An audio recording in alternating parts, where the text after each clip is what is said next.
I love CNN. That's why I'm making this video. I know they don't mean to outright report bullshit, but when bullshit is being perpetrated by an outside source, I understand it cannot be helped. Especially because it does not happen all the time, and it is not like they are doing it individually on purpose. I know that what is presented before me is the story. It's just the story that was passed down. It takes a lot of people for news to come through as news, no matter what the supposed news is. Some news only takes a few phone calls, a few fat stacks, and a gun to somebody's head that nobody else sees, which is also a method that is employed to prevent news from becoming news.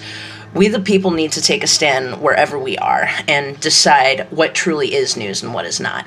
If it is not news and it is clearly propaganda, those responsible for presenting the news need to take a stand against those pushing the propaganda.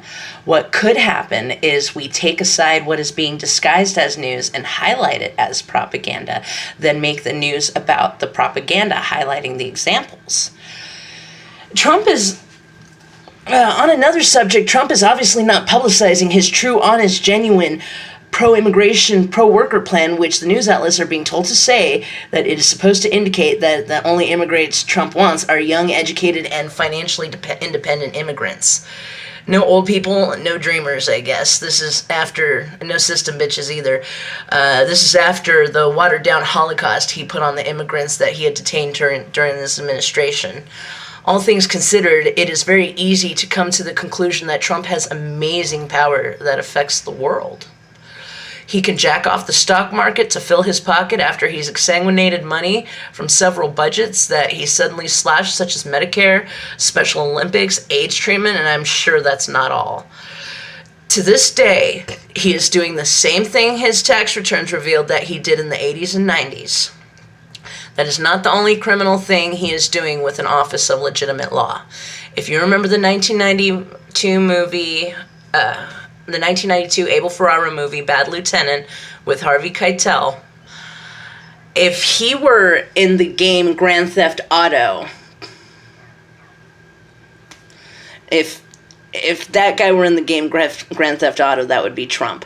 Except in the movie Bad Lieutenant avenged a nun who was raped, so even that guy's a better human being than Trump. Look what Trump did to our America.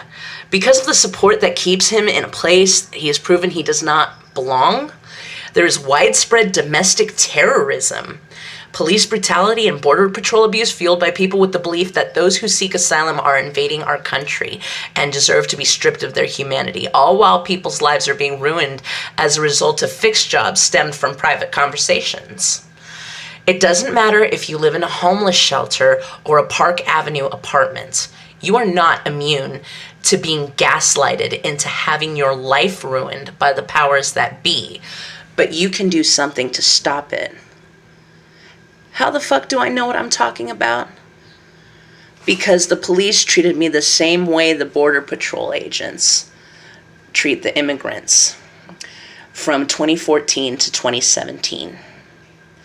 And therefore, thanks to a politician who I mentioned in a previous video, Paul Ryan, that gun they're aiming at the news outlets is aimed at me too. I love you.